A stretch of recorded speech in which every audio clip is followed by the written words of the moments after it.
Right, and we are live, I think. Great.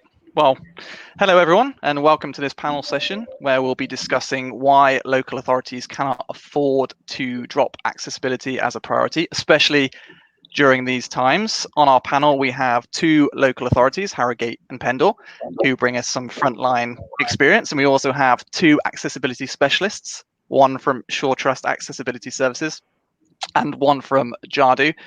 I'll get on to proper introductions in just a moment, but first, just a few notes, quickly followed by a agenda. So, hello everyone in the comment section. Thank you. Greetings. So yes, session today: why accessibility shouldn't drop as a priority. Join the conversation using the Jadu Academy hashtag. We'll be sharing the recording of this after the Academy.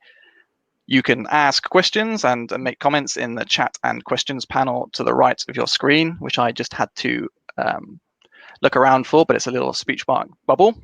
And there will be a Q&A at the end of the session. So a rough agenda for the session is going to be my duty to try and keep us on track, but in the first 45 minutes, we'll be putting questions to the panel on topics as listed here, beginning with new regulation, then asking how councils are tackling accessibility now, especially in the context of the pandemic, and then moving on to any tips and tricks before finishing up with a 15-minute Q&A. Some topics may blur together, but I'll do my best to try and keep us on track. We're just going to put up a quick poll actually to begin with, asking whether the pandemic has impacted your accessibility journeys. So there it is, it's gone up now. Your input would be greatly appreciated if you can take a few seconds to do that. I'll give us a moment before moving on, just so it gives people an opportunity to weigh in, but it'll be good info for us.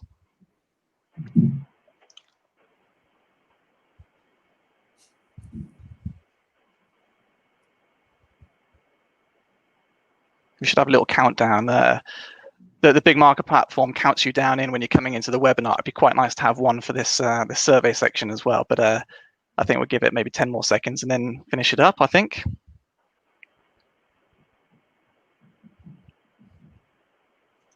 Okay. Right, now on to introductions. I promise I will actually let the panel speak in a minute, but I'm Austin, I'm the moderator. We have, as part of the panel, Claire Cryer, who is the web officer at Harrogate Borough Council.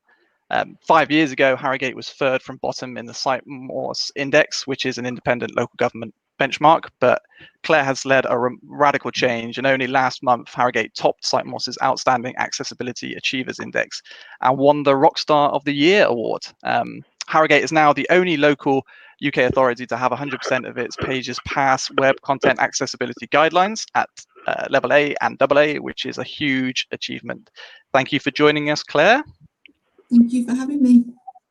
We also have Graham Rees-Evans, who is a digital accessibility specialist at Shore Trust Accessibility Services, a charitable enterprise with over 30 years experience in delivering high quality professional accessibility services. Graham was recently on the Jadu COVID-19 community podcast, which I encourage everyone to check out. Little plug there, but I'm going to put it in the chat box, or somebody will do on my behalf, talking about the work with Braintree District Council. So hello again, Graham. Good afternoon. We have Jack, who is a UX designer here at Jadu Creative, which Jadu works with over 100 local authorities in the UK, and Jack helps councils design accessible web solutions. If you've been to any of our prior accessibility stuff, including the previous section, you undoubtedly recognize Jack. So hello again, Jack. Hi, everybody. And last but definitely not least, we have Catherine Holton, who is a web coordinator at Pendle Borough Council. Catherine has led a remarkable digital transformation at the council and sees accessibility as a key metric. She has kindly joined us saying she's no expert, but is trying to find her way with accessibility like a lot of us are. That's exactly what we need on this panel. So many thanks for joining us, Catherine. Thank you. Hello. Right. So now let's kick off at the beginning with the upcoming regulation. So let's begin with the new regulation coming into force. What is it and when is it coming into effect? If we could begin with Jack, please, that would be great. And maybe Graham can chip in as and when. Yeah. So the public bodies accessibility regulations comes in. Well, it was launched in September 2018, and the deadline for meeting the guidelines was set at 23rd of September 2019 for any new websites produced since that point. And then the deadline for all websites was put at 23rd of September this year, so 23rd September 2021.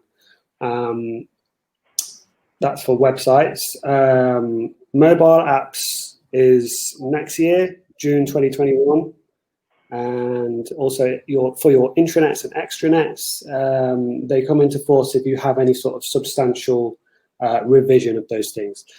But in terms of exactly what they are, they basically mean that your website, your digital offering needs to meet Web Content Accessibility Guidelines, so WCAG. They also mean that you need to have an accessibility statement on your website, which follows a very specific format that GDS, Government Digital Services, has provided. And they also mean that you need to be willing to provide accessible alternatives for your content if it's requested. So that's in a nutshell, I guess, what they mean. And there was a question on the previous session I noticed asking whether the deadline for this has been impacted by the virus at all. Yes, so it hasn't been impacted, it hasn't been changed, and that was confirmed by the head of GDS. I've heard some arguments from council services that obviously they're stretched so thin and it's unfair for them to have to meet these regulations, which I do understand. Obviously, with everything going on, the pandemic has affected budgets and services in ways that we never sort of imagined. But the problems caused by inaccessible web still exist. They existed before the pandemic, they'll exist after the pandemic. And we talked a little bit in the last session about how services are affected. So face-to-face services are obviously off the table for most councils, and things are stripped back. So if you look at it that way, you might be able to empathise a little bit with some people, because if you look at communication avenues, face-to-face being one of them, maybe telephone is another one, and online is a third. A lot of these options are restricted. So face-to-face communication, you can't have that. If you're used to going down to your council office, you can't do that anymore. Maybe you have some issue that means you can't use the phone as well. So for some members of our community, these options have always been restricted. Maybe online is the only way that they can communicate with the council or access to services. So I really think that we shouldn't be adding to those restrictions, basically. And we should have maybe a little empathy now that we understand what it's like not to be able to access the service the way we would choose. Yeah, and if we could open that up to the rest of the panel, actually, it's a good point. The putting this regulation in a context of a broader sense. Why is it so important? If anybody wants to jump in. I think again, councils are saying that it's sort of unfair to make them still adhere to these deadlines, but actually it's quite unfair to prevent users from accessing a service as well. So I think if you kind of flip that over onto thinking about how a user feels about providing accessible solutions, then you'd kind of feel a little bit less hard done by as a council to get these services up and running. And yeah, I think I totally agree with what Jack said. If we're removing the alternative, which is visiting a council office or visiting a site, then we have to ensure that the alternatives are accessible to absolutely everyone, digitally, physically, whatever the case may be. We have to make sure that those alternatives are as accessible as if I was to walk in through your front door. Yeah, and Claire and Catherine, how do you feel about the deadline? I feel fine about it. I think it splits into two parts for me. It's BC, before coronavirus, and after coronavirus. we were making slow and steady progress up to the pandemic hitting.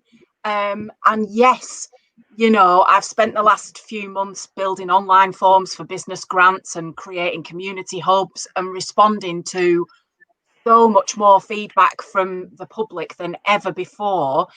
But I think, as Graham said, it's just highlighted the need for that that provision to be accessible. Our online service requests for March, April and May were up 137% on the same period last year. So obviously people were coming to the website in their droves. They not just to access services, they wanted to find information. And I think as we get fixated on making our online services accessible, we also need to think about the content as well and making the content accessible. Because my passion really is all about writing accessible content, as well as services and forms, etc. So that's what we've focused on for quite a few years, and I think that has stood us in good stead during the pandemic, because the content and the information, the advice, the guidance has been easy to find, easy to read, easy to understand. I think that's a really good point, Catherine. That in that respect, you were ready because your content you'd already put it through its paces. You knew it was accessible. There's been a lot of examples, I think, from the government's response where you can see they didn't have things in place and people suffered because of it. So, for example, if you look at the daily briefings at Downing Street, if, for example, you look at the Scottish daily briefing or the Irish daily briefing or the Welsh daily briefing, from day dot, they had a sign language interpreter there. So all the information was accessible for the deaf community, whereas here in England, we didn't have that. And the community suffered. And I think it's a good point that you've got to have that stuff ready before something kicks off, so that you know that your stuff is accessible. I think in Pendle, where we struggled as well, is I don't know if people are aware, but Pendle are currently an enhanced support area because we've got local spikes of coronavirus at the moment. We also have a large BAME population. And if you go onto gov.uk and you look at the guidance in English, it's a HTML page. The guidance in Polish, Bangladeshi, Gujarati is a PDF download. And we need to reach those communities in our area. So that's been quite a challenge as well. Yeah, I see that as when we were talking about the regulations a minute ago and why they're sort of important. One sort of positive way I look at it is like people like yourself, Catherine and Claire, that are working within organisations where you are sort of spearheading accessibility and championing it within those organisations. And I know that there's people like that across the country in councils that I've met on projects. Sometimes there's one of them, sometimes there's more, but it's often not the majority. And the regulations are a really good way for them to sort of hold something up and say, look, I've been banging on about this. This shows we need to do it, and we need to do it now. Yeah, definitely. But I think as well, it's brilliant that the legislation is there, and it's brilliant that they're aligning to the web content guidelines. But if you treat this as a tick box exercise, and you treat this as a legislative task, you're not going to reap the benefits that you could get if you looked at it as a really beneficial task, or really something to really help your audience. I mean, you know, Catherine, you really hit the nail on the head there about writing accessible content. There's nothing in the levels of the web content guidelines that the legislation deals with about language used or complication, jargon and abbreviations and acronyms and reading ability and things like that. They're all higher accessibility recommendations. So, you know, for you to actually be going and writing your content to be understood and easy to read and digest, that's going above and beyond the actual requirements. If you were to just stick to the requirements, you wouldn't be targeting that particular part of your audience. So that's really, really good to hear that you're going that above and beyond for them. Yeah, just a tip for anybody. I went on a 2-day training course run by Sarah Richards, who is the lady who was responsible for the redesign of gov.uk. She does a content design training course, and she changed the way that I write content permanently, forever. Real eye-opening experience. I can highly recommend it. That's a really good point. That the underlying principle of it's got to be an approach rather than a box ticking exercise to accessibility. And what you mentioned there, Jack, about Catherine having done this stuff as well before the pandemic and everything, and that, I guess that moves on to what I was hoping to ask Claire a little bit about, and that's being ready, because this work has been done ahead of time, and it's been a really remarkable story there. So I was hoping, Claire, you could tell us about the work you were doing at Harrogate. I guess this would fall under the BC character a little before coronavirus as well, to sort of in preparation. Yeah, can I just go back on the deadline at Harrogate? What I'm struggling with is getting the third-party systems fully accessible. Absolutely. Because I don't manage those systems. I only manage the corporate site, the Turkish baths, and future upcoming Galaxy sites. It's hard, and the results are, the reports that I've run on those systems, the results coming back are very, very poor. But I'm sort of, it's not the suppliers, it's getting them to fix the issues. So that's my concern with this deadline coming, is that our third-party systems are not going to be compliant. And to me, they should be as compliant as our corporate website should be.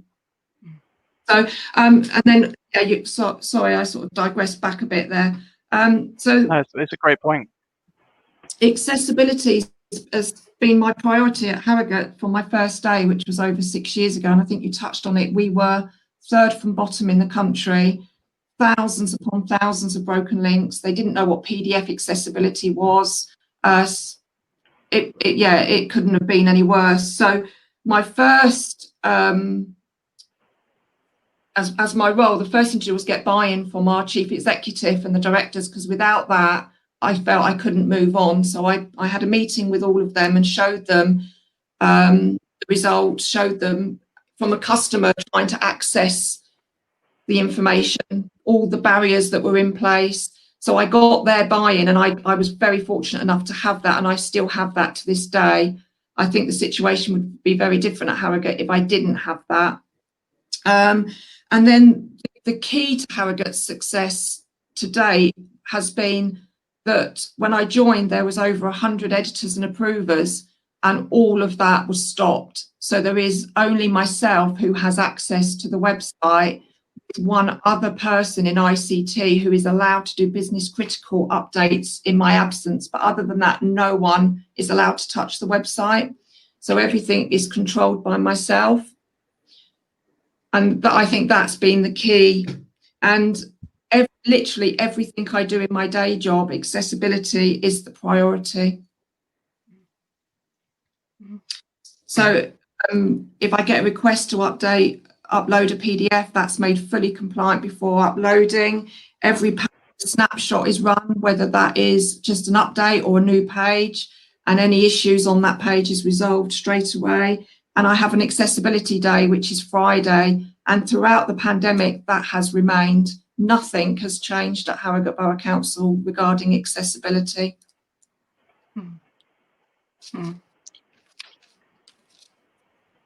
And what was fantastic there, and I know we were jumping about a bit there, but the third party providers point, again, just going back to that a little bit, that was a really interesting point, and I sort of wanted to see what the panel thought about that, if there was any worth weighing in on that. We are really struggling with our third-party software providers. We have 3. One of them is already compliant. One is working towards compliance and will be ready by the deadline, and any updates are provided as business as usual. Unfortunately, our online payment system is not compliant, and they want £55,000 by September. We just spent £35,000 upgrading that system at the back end of last year, with absolutely no knowledge that a new accessible version would be coming this year. And I saw that Lee Pilmore had put in the comments that we need to put pressure on the third party companies. And we are actually considering moving away from them altogether at the moment. They have been quite underhand. They have contacted alternative members of staff. They've tried to go around us, to go straight to the chief exec, to go straight to the financial director. The latest email, my financial director had an email this morning from this company saying that there'll be financial penalties if we don't sign up with them to get the improvements made. And we really have been bullied at this point. That's how we're feeling, particularly in the midst of a pandemic, for somebody to be sort of blackmailing us as we see it. Obviously, we know that we have to put our accessibility statement together. Obviously, we know we have to address the issue because the system is not accessible. But I think at this point in time, whilst we work out what our alternative is, we are thinking of, and I don't know if anybody else's opinion on this, but we are thinking of going down the disproportionate burden for the moment, just because the amounts of money involved, we have not got. We are a small borough council and we just don't have access to those funds.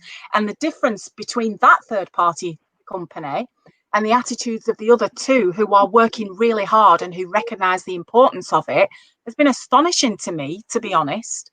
And if anybody has any advice about how we can practically apply pressure, but we certainly don't have 55 grand to spend, certainly not.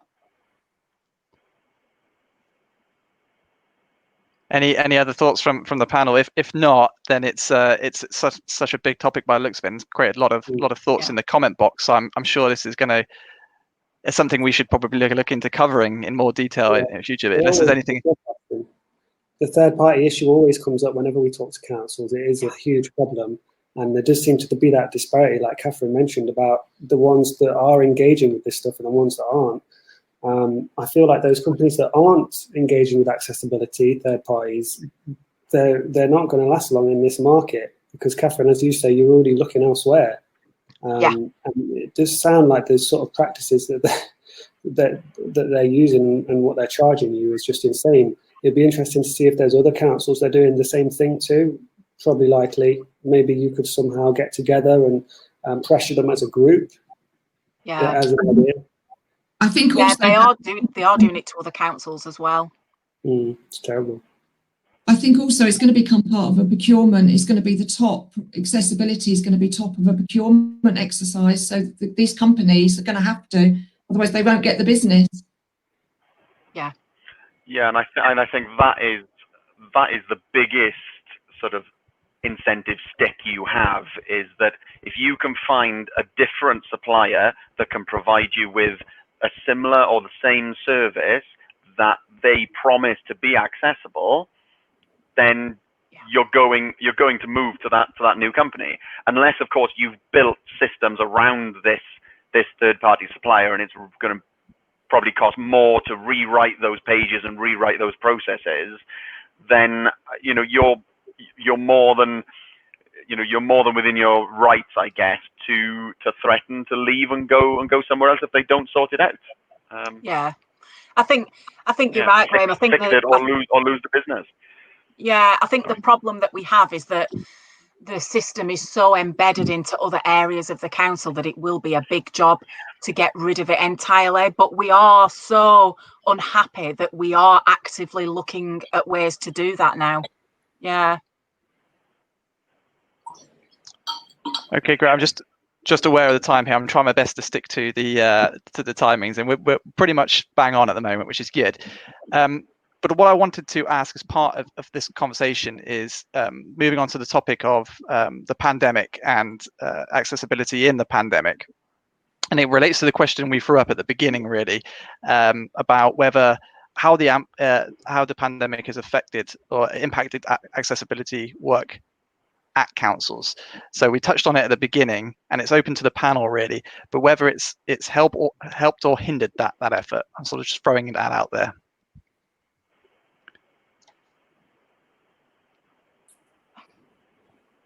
I think for us, accessibility work has still been going on, But I think where we've struggled to keep on top of things is sort of auditing the success of the content and the processes that we are creating afterwards to make sure that they are working that the way we want, the way the customer wants them to work.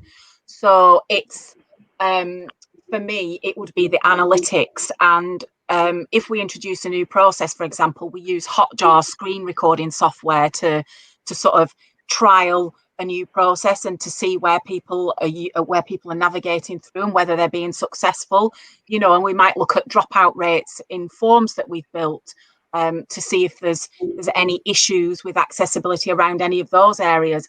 And if I'm being honest, those are the areas that have suffered because we've just been build it, get it out, build it, get it out.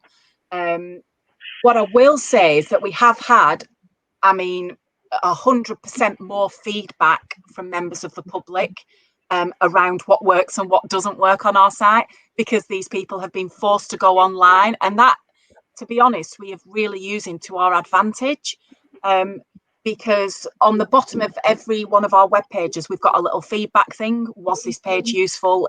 If not, why not? And the amount of people, we've always had a good amount of people give us feedback that way, but that's shot through the roof, and people have been really specific about what they are struggling to do. So we've used that feedback to try to make changes wherever we can. So that's been quite good in that the customer feedback's been much more increased. But what has fallen off the radar a little bit is our own sort of analytics and auditing of the processes, which we will need to pick up just to ensure that things aren't slipping through the radar, Yeah, and Jack and Graham, I wondered whether this one might be for you, because knowing you work with quite a number of councils, and some perhaps not as far along on their journeys in the accessibility front. Have you seen, given the pressure of everything, spinning up services super quickly, and then accessibility may need to go back and look at this stuff when it's a bit quieter, because the speed that you've had to spin up some of this stuff has just been crazy. Have you seen anything like that? Yeah, you are completely right. These councils have been throwing services online very quickly, and the easiest thing to drop when you're asked to speed up or do something a bit quicker is your accessibility checks and your accessibility requirements. You can throw a form together or throw a process together that works for probably 80 to 90% of your audience relatively quickly, to go back and fit in the accessibility to make it that accessible to that 5 or 10% takes probably the same amount of time again. So yeah, certainly councils have been leaving off accessibility, I guess, when they've been throwing these processes up. And I would certainly hope that they go back and visit all of these processes and these new products that they've created and go back and fit that accessibility in. However, it is a lot harder to go back and fit that accessibility in than it would have been to do it in the beginning. So it's a little bit of a catch-22, really. They are being had pressure put on from managers and things to get processes out quickly, but also they need to make sure that they are fully accessible, and it may save them time in the long run if they just did it from the word go. I totally agree with Graham. As most people know, I'm a team of one. Got the day job, all the additions that COVID-19 has thrown up. It's been crazy, absolutely crazy, which I know it's been for everybody. On top of that, just before COVID, the pandemic, we started building from scratch the corporate website into Photon, as well as redoing the Turkish bar and starting a housing company. And I got a job in from one of the services to upload over 500 PDFs, and they wanted it immediately. So the easy thing to do would be to upload those, couple of hours, job done.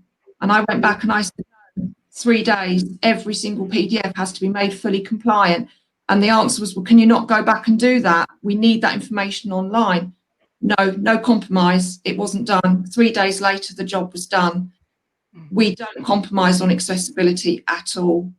You cannot exclude people. So, and I totally agree with Graham to go back and redo all of those PDFs when you're working at such a pace. It's very, very, very difficult to go back. It takes longer. Yeah, I think that it's going to be inevitable though, isn't it? And the lessons that you learn by having to do something like that, I mean, earlier in my career where I've looked at work and had to go back and make it accessible. I mean, once you've learned that lesson, it's not a mistake you're going to make again, because once you have the knowledge of how this change can be done early on in the process for less time and how it will affect people, yeah, I just feel like people aren't going to do that again. So hopefully, some of the work that the councils have been spinning up and getting out there really quickly, maybe within your teams, you can, when you've got some time to breathe, you can look back at it, figure out where the mistakes were made, and use it as a bit of a learning process as well. I think when you're building things in the Jadu platform, you sort of feel a little more confident that you're getting a level of accessibility anyway, because you're using the CMS and the electronic forms. But I agree with Claire, we had about 8,000 PDFs on our website.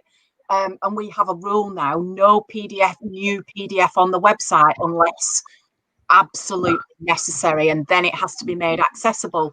And we've tried to go back to sort of future-proof stuff so that we give training now to people in how to create accessible Word documents, because if they think that document might ever end up as a PDF on the website, then get them to make it as accessible as possible before you then have to make an accessible PDF out of it.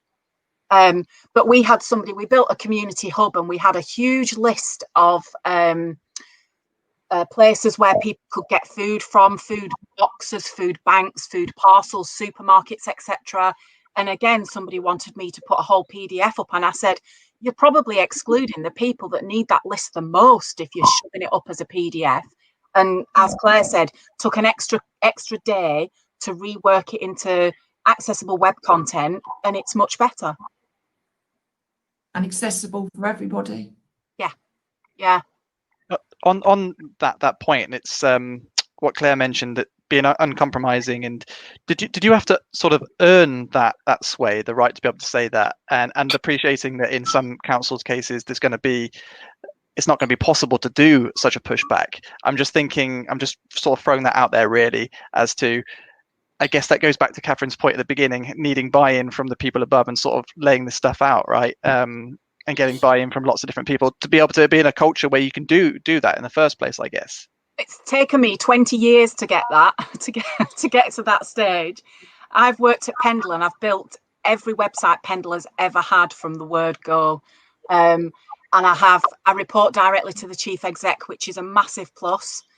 His office is right next door to mine, so I used to spend a lot of time banging on his door and essentially moaning, complaining, being a nuisance, and never letting things go off the radar. And eventually, I think I've just worn him down, to be honest. But also the results have spoken for themselves as well. We use a company called Site Improve for our site monitoring software, and they produce really comprehensive accessibility reports. So when we started on our accessibility journey, we looked at our Site Improve reports, and we made a list of things that we could fix ourselves and things that Jadu needed to fix because they were part of the template or whatever. And so I went to the chief exec and said, these things desperately need fixing, and this is the cost, but you need to do it. And I think because I've got his ear over 20 years, he was happy to pay for it. The result was that the Silk Tide ranking, we went from sort of a score of about 60 something to 87 just overnight. And then you can show him those results, and he loves that sort of thing. And so the next time I want to do something around accessibility, it's a little bit easier to get an ear or to get a few thousand, because we've proven that the work that we are doing works. And I think if you look at this from a larger problematic area, mobile users do not like PDFs either. You know, we've got a larger percentage than ever before of our web traffic is being consumed via either mobile phones with, you know, 7 or 8 inch touch screens or smaller, or on touchscreen tablet devices that again are not a massive screen size. And having to scroll up, down, left, right, zoom in, zoom out, move around a very rigid document is a lot harder than just scrolling up and down a page of content which wraps and reflows nicely to the screen size. You know, that's the comparison you need to be thinking about. It's not just from an accessibility point of view, it's actually from a usability point of view as well. Yeah. How long are we going to be before we don't see laptops and desktops in the home and we are just relying on people browsing on mobile phones or tablets? Yeah. I think that's a really good point, Graham, about usability, and loads of the things that we build in around accessibility have usability benefits for everyone. So by doing this, they're not just benefiting all of the people that may use assistive technology, but you benefit in everybody, and an increased usability in your site means, you know, less people face to face whenever that's back open, less people calling up, more smoother transactions, less complaints. So it's a benefit for everybody, really. Moving with time in mind again, which is my duty, to the tips and tricks section. This might be a good chance to bring this in because there's lots of talk around PDFs, and I know, having talked to you before, Claire, the process you had to go through in tackling that huge task. And I know at the beginning of the session you mentioned accessibility days and allotting time to such things. I wondered if you could perhaps, you know, talk around that at all, because that might be useful to people listening in. So my top tip and the tricks that I would recommend is, first of all, find out where you are in your journey. So, you know, there's so many companies out there. We use SiteMorse, there's SilkTide, Site Improve. So literally get them to run a report, and that will tell you what your starting point is. Ask them if they would do a full site report, because some only do 120 pages, some do 50. But if you do a full site, including every single PDF document that you've got on, that will give you your starting point. And then, like Catherine touched on, then you can work out what you can fix and maybe what Jadu or suppliers have to fix. And then, yes, every Friday. So what I get is on a Friday morning, I get a full site report, which tells me where we are on the corporate site. I also get reports on all the third-party systems, and I get a report on our new pre-launch sites, which is in Photon. And my day is literally, I work through those reports, and then I do ad hoc reports as I need to throughout the week. But Friday is my accessibility day, where I just check if there's a broken link somewhere, a redirect that I might have missed, you know, in the week. And it just gives me that in-depth knowledge of literally where are we within our journey. And then that's the day that I fix and I test. And then I say throughout every day, whenever I do anything, I do snapshots, which give me a report on that page. And that's done every minute of every day that I'm uploading to the website. So that's my top, is to get your starting point, know where you are in your journey, your accessibility, usability journey, and then have a day when literally that is your main focus. It's blocked out in my diary. Nobody's allowed to disturb me on that day. It might take me an hour. It might take me all day. Depends on obviously what the reports are. More so, spending more time on it now because I'm trying to deal with the third-party testing. The corporate site doesn't really take up much time now because it's in the day job, if you like. If any links are broken, any places external that we're linking to, their websites are down, or it's links. Anything. So yeah, they're my top tips. And when you took over the role of sort of changing things around at the council, it wasn't in the best of shape when you said about your mission to become, a sort of leader in the accessibility front. did you have to wage war on PDFs and that kind of thing? I'm just wondering about that process, because it always seems to be something that comes up time and time again. What I did was I did a presentation to the chief executive and the directors and literally showed them how poor the website was. And then that was filtered down by the chief exec, this cannot go on. And he filtered it down then to the heads of service, to the managers, to staff. And I think everybody realised just how serious it was when all the editors and approvers had their permissions withdrawn, and it was just one person. And obviously they could start to see the benefits. The complaints went down. And also services use the website as well. It's, and I think they found it easier to use. There was I think there was over 10,000 broken links when I joined. They were linking to Christmas, Christmas PDFs at the leisure centres from 10 years ago. Obviously, that's all within the search. So no, I was very, very lucky, very fortunate at Harrogate. But it's all about the buy-in, like Catherine said. It's all about having the chief executive and the director's ear. If you've got that, I think you'll be fine. I must admit, I went to, I've listened to Claire speak about accessibility before at Share Digital in Birmingham, and I stole Claire's idea, and I also have Accessibility Friday. And it was one of the best tips I've ever had. So thank you, Claire. That's great. See, those are the sort of tips we're looking for. It does work. It does work. It does work. Yeah. I also, my other tip is never underestimating the power of your bread and butter content in terms of supporting your accessibility for the website.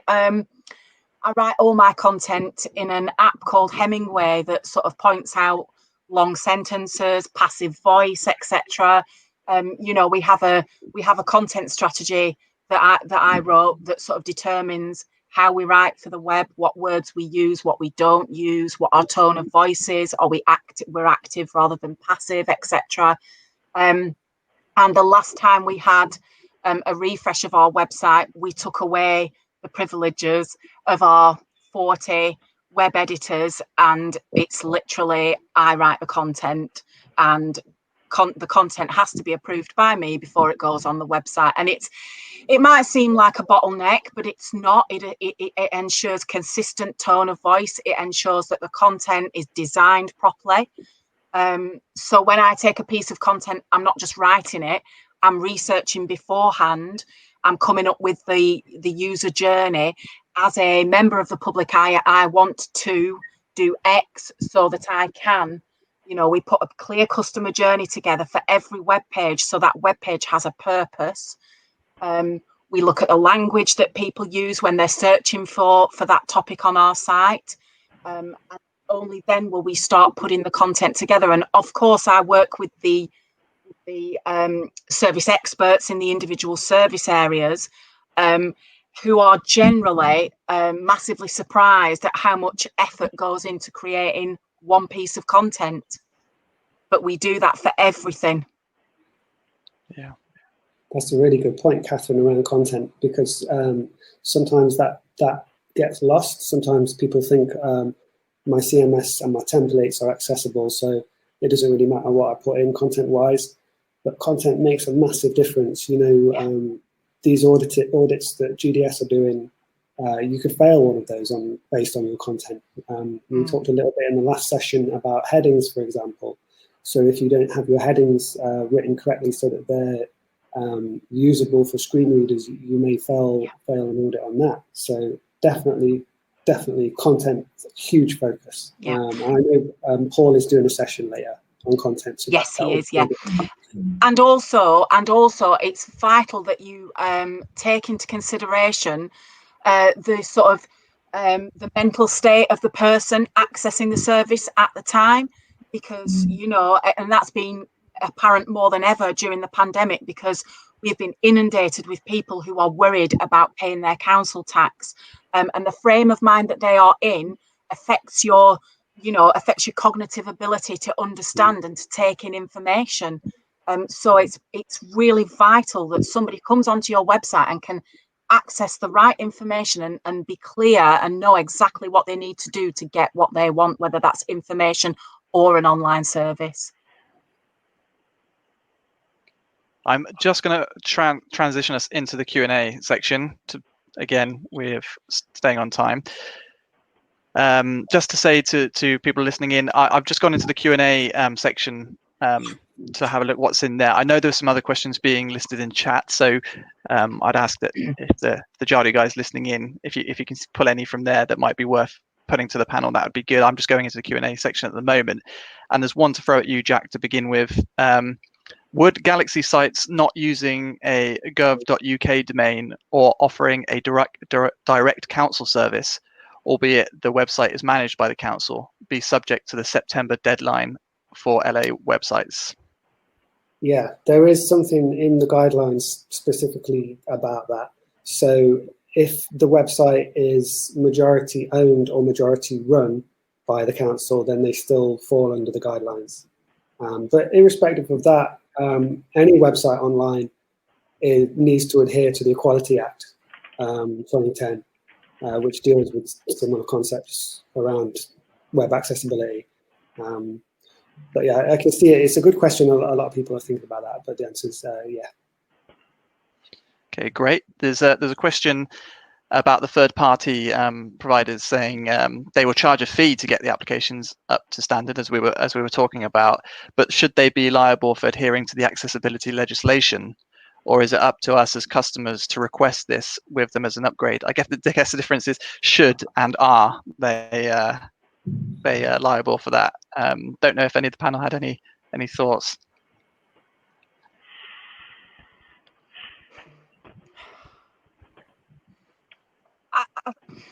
I think somebody needs to make it not right for them to be able to try and financially screw us over. Is my honest opinion. From what I understand from the discussion earlier, it doesn't sound like it falls necessarily the regulation that makes it fall with them, but as discussed, it perhaps would be helpful if it did. I think technically, from my understanding, I may be wrong, but from my understanding, I think it does fall down to the local authority, unfortunately, and the third party aren't going to be hit by any of the sanctions that are brought in from this stuff. But I think the sort of the solutions that Catherine was talking about earlier, moving to different supplier, that sort of stuff, that may be the way forward. Okay. Does the new website accessibility standards need to be applied for extranets? Extranets, I know that it does mention that in the guidelines, and it says if you have any significant overhaul, then you'll need to bring it in line with the accessibility standards. So it's not the deadline coming up, 23rd of September, it's if you have any significant work done. So as soon as you can, I guess that's when you would make that accessible. Yeah. Okie dokie. Is there any scope for the use of AI, in brackets machine learning, to convert automatically low accessibility PDF, Word documents, and the like to high accessibility formats? I think if you've got relatively bad Word documents, converting them into PDFs is only going to make them exactly the same. You can, if you've got content in a Word document, that's going to be pretty accessible anyway, unless you've done something drastically bad to that document. So again, I think if it's a basic, simple Word document, converting that to PDF shouldn't cause you too many accessibility problems. I think if you've got a load of accessibility problems within your Word document to begin with, then I don't think any amount of actual AI is going to fix that. It would be better off going back to that Word document, stripping it all out, fixing the Word document first, and then converting it, and it should relatively convert quite nicely into an accessible PDF. But if your source document to begin with is bad, then no amount of AI I don't think is going to fix that. Otherwise, the AI would just be built into the screen readers and the assistive technology that actual users are going to use to interact with that. So no, I don't think at the moment we've got any AI that can do any of that. I'd agree with that as well, Graham. And there are some usages of AI in the accessibility field at the minute. So, for example, there's companies that use AI to formulate alt text for images. And you may have seen as well automated captions on videos, that sort of thing. But yet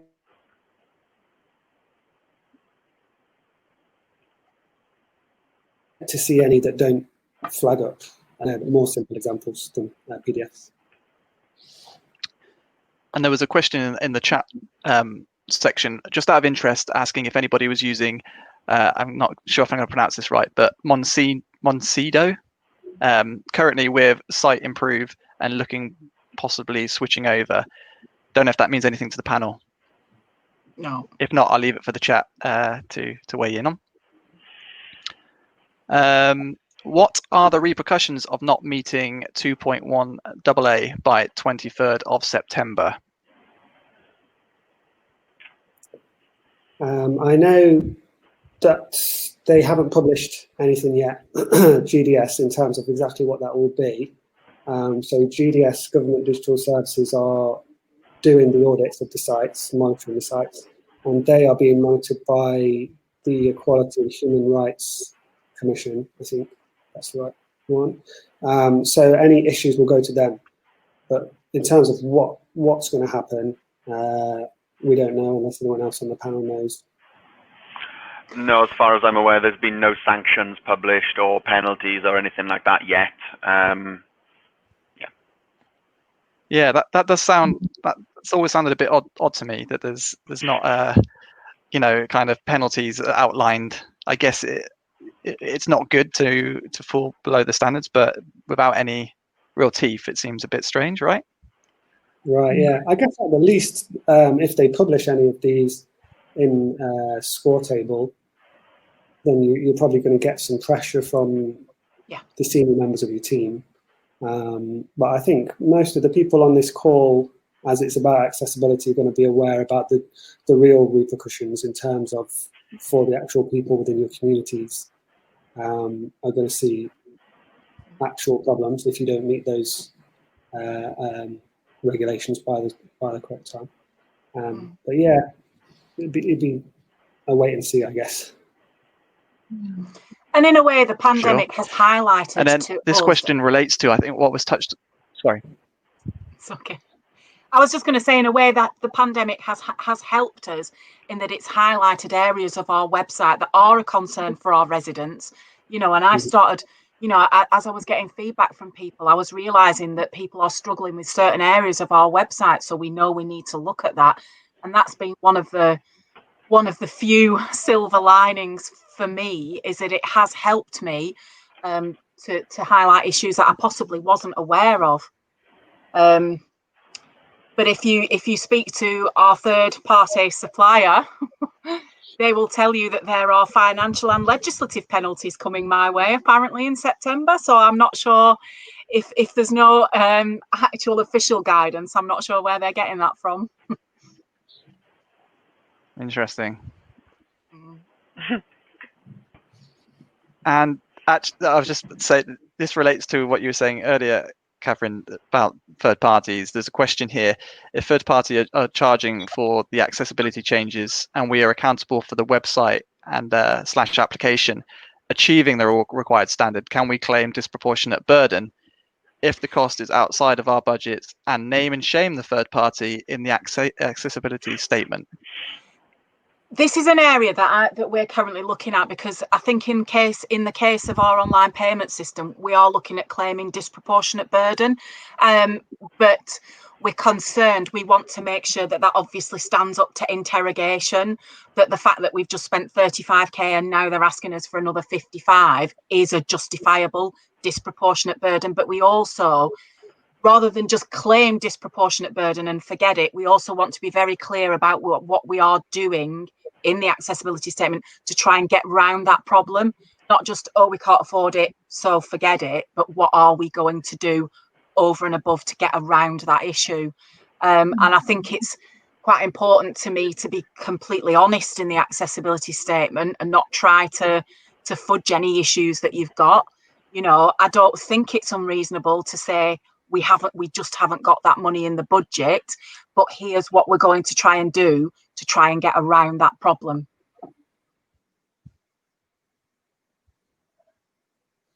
Absolutely. Anyone else want to weigh in on that front? I like the name and shame aspect of the accessibility statement that the person put in their question. I think that's a good idea. Not only to pressure whoever this company is that's putting the errors on your site, but also, you know, you've got to be specific in the statement, tell people where the issues are so that they know to avoid or to try it, but know that there may be some issues. Yes, the naming and shaming bit is particularly interesting. And joining forces with each other. So yes. It's not just council. Yeah, very good points. And that's the last question we've got listed, and we're almost at time, which is good. Before we finish up, then I guess it's just throwing it out. If there's anything else anybody else would like to offer really as part of this session, I really appreciate everyone's time. And if there are any final questions, please do get them in on the panel. But unless there's anything else to sort of throw out there, really. I think the only thing I'd like to add is that I think there's been a lot of chat around the use of Silk Tide, Site Improve, Site Morse, all of these different tools.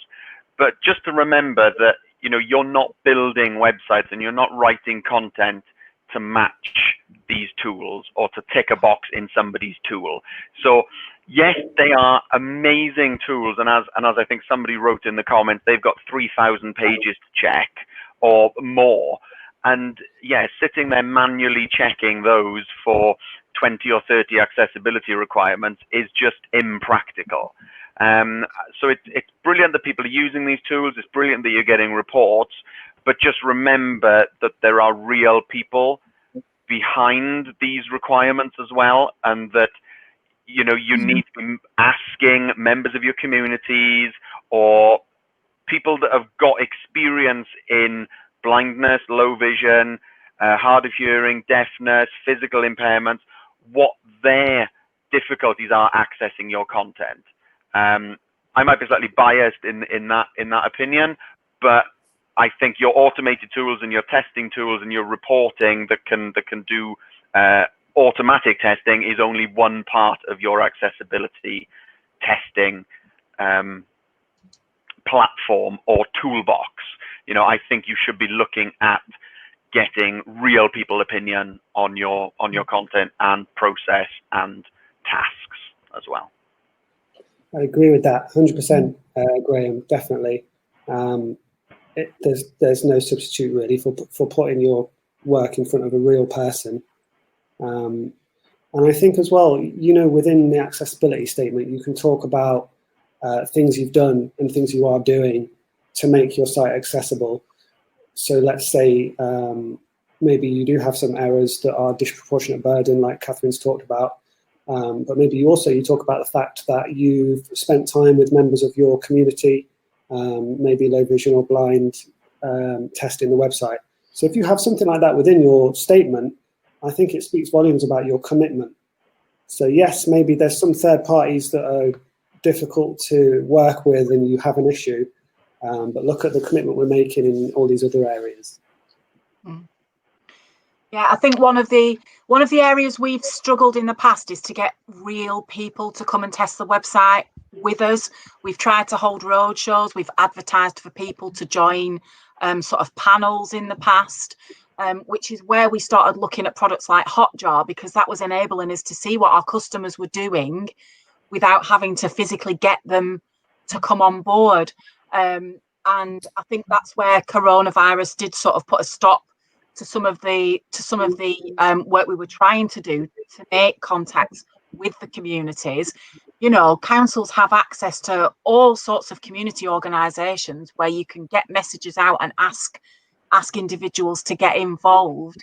And that work sort of stopped a little bit with coronavirus. And I agree entirely with Graham. Whilst we're looking at Hotjar and we're looking at dropout rates on forms, and they are sort of technically our customers interacting with our site, actually standing behind somebody and watching them try and do something on your website is invaluable, isn't it? It's invaluable. Mm-hmm. Well, we've come to the end of the allotted time now, so thank you so much to everyone for taking part and attending. Appreciate if some people need to drop off, but I was hoping to get one last question in that's come through, and it's any thoughts on accessibility roadmaps? Do we need these if we know we can't meet all the criteria? Personally, I think yes, and I think during all of our training courses that we present, you know, we talk about legal liability and the chance of you having legal action taken against you. And, you know, we're not, certainly from an accessibility professional point of view, we're not expecting you to wake up one day and wave a magic wand and have everything completed, you know, fantastic, cherry on the top, brilliant. But I think if you can show a roadmap and you can show what you're doing, how much you're doing when, and what areas of your content aren't quite accessible, but you're working towards it, or you're working with somebody to, you know, you're, as you say, you're providing that roadmap, then surely that is going to only stand you in good stead if anyone actually says, I can't complete this task, I can't complete that task. You have documented evidence that it either has been checked, or that it is going to be checked, or that it is going to be fixed. And I think that is why accessibility roadmaps or any kind of plan are essential and needed for you. It's protecting you, and it's showing that you understand that there are problems that you might need to fix in the next X amount of days, weeks, and months. Yeah. Perfect.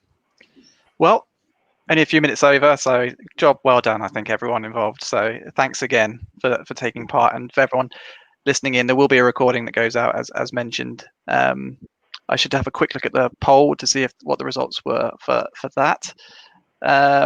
And do you feel the pandemic has impacted your accessibility journey? 49% said yes, 43% said no, and 9% were not sure. So that's quite evenly split actually there, which is quite interesting. But I think that's time for everyone to enjoy their lunch now after a bit of a break. So thanks again, and see you all on the next session. Thank you. Thank you, everyone. Thank you. Thanks for having me. Thanks. Bye-bye. Bye-bye.